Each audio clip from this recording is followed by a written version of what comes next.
Our president-elect, John Dramani Mahama, is suggesting the privatization of ECG, a state-owned company.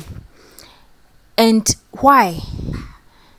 Why? When Nana Kwame Bediako has clearly stated a lot of ways we can improve our energy sector.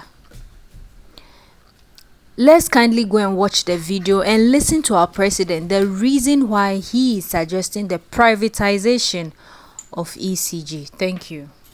There's not much to say. We all know what the situation is with our power generation sector. And if that was one of the first meetings any person who's taking responsibility of this country had to have, then it's with you, the power producers, because we know what role power plays in keeping the economy going, especially in a time when the economy is in crisis.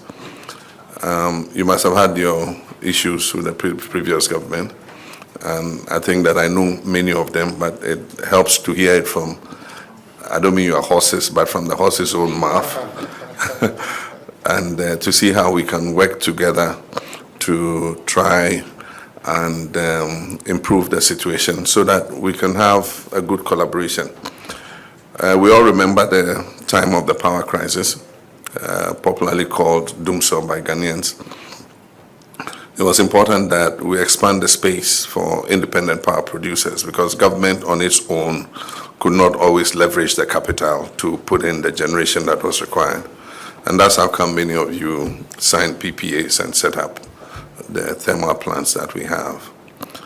I remember that we had two issues to resolve in terms of being able to solve the power crisis. The first was to increase generation because over the years we had thought that Akosombo was the all-in-all and that it will continue to provide Ghana power forever. But the time had come for us to complement hydro with thermal. And in the beginning was VRA that was responsible for that. But mobilizing capital early enough and being able to operationalize thermal plants was becoming a challenge for government and its state-owned power production companies. And so IPPs started to come in. Sunan Asogli came in, Sem Power and all of you came in. And you've played a very critical role in making sure that our economy gets the power it needs to be able to continue to make progress. But like I said, there were twin problems. One was the generational, and that's made us accelerate the signing of PPAs with independent power producers, but also bringing in emergency power. If you remember, Ameri was one of those that was brought in, and then the car power ship also came in. But that was just to solve the generation. The more important and critical issue was the debt and paying down the debt that accumulated in the sector. And so we introduced the energy sector levy. And our anticipation was that looking at the revenues that were going to be generated by the energy sector, within 5 years would have been able to clear the legacy debt. And so we passed the ESLA levy. But after we passed it, we left office in December and a new government came in.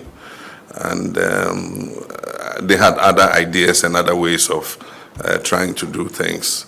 But unfortunately, one of the outcomes was that ESLA was not used for its intended purpose. And the revenues of ESLA were mismanaged. And so what should have gone to pay down a lot of the debt that has accumulated today was used for other purposes. And so we have the situation we have. And like I said, while we take responsibility for solving challenges, because that's what we're elected to do, we must let the Ghanaian people to know what the situation is. You need to let people know the challenge before you go ahead and solve it. And so now we have an energy sector that is burdened with debt, highly inefficient. Just giving a ballpark figure, the audited debt in the power sector is estimated at about $2.5 billion.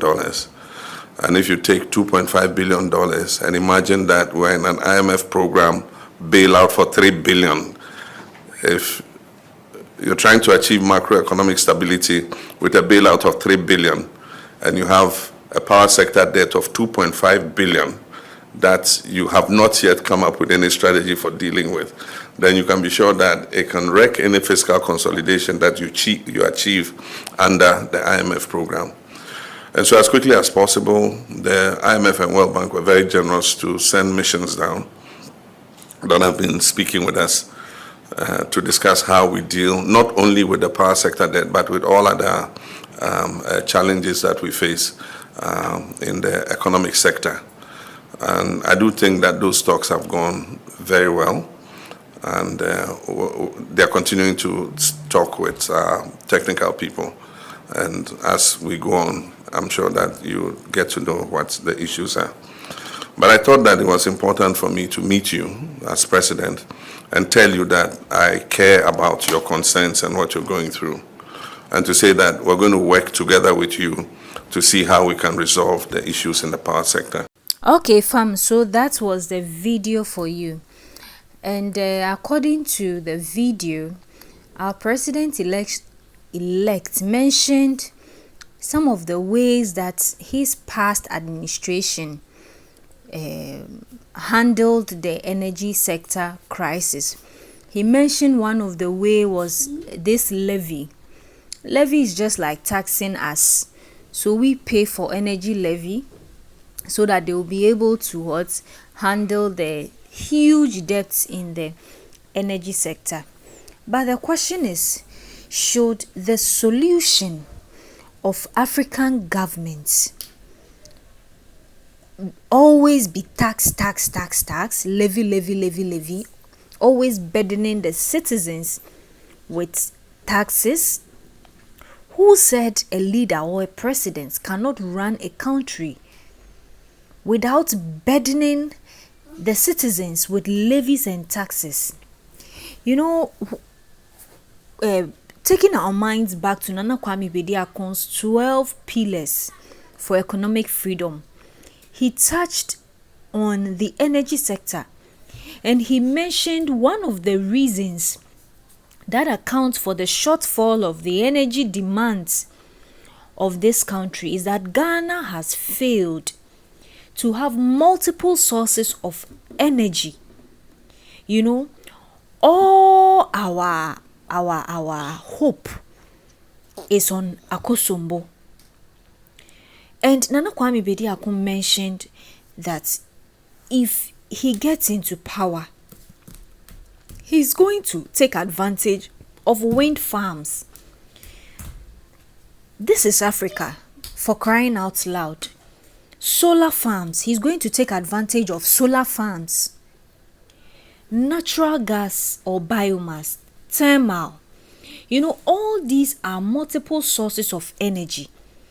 We should not, depend on just one source for the whole country. And this is a source that for so many years ago, Dr. Kwame Nkrumah gave us. And we've not been able to tap into other sources of energy. There is abundance of sun, abundance of wind, natural gases. I mean, come to think of it. And the president also made mention of IMF being generous to help them solve energy problems. One thing about these external, financial institutions, when it comes to Africa, we know that they've never been of help.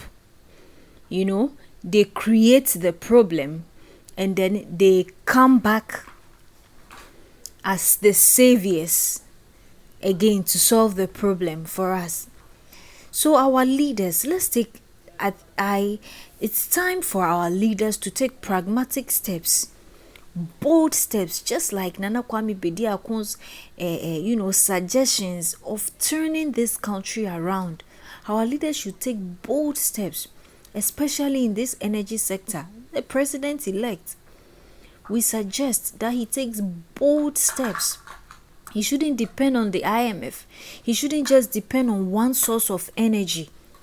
There are a lot of he can explore a lot of energy sources. Okay, and then the privatization of ECG is a no.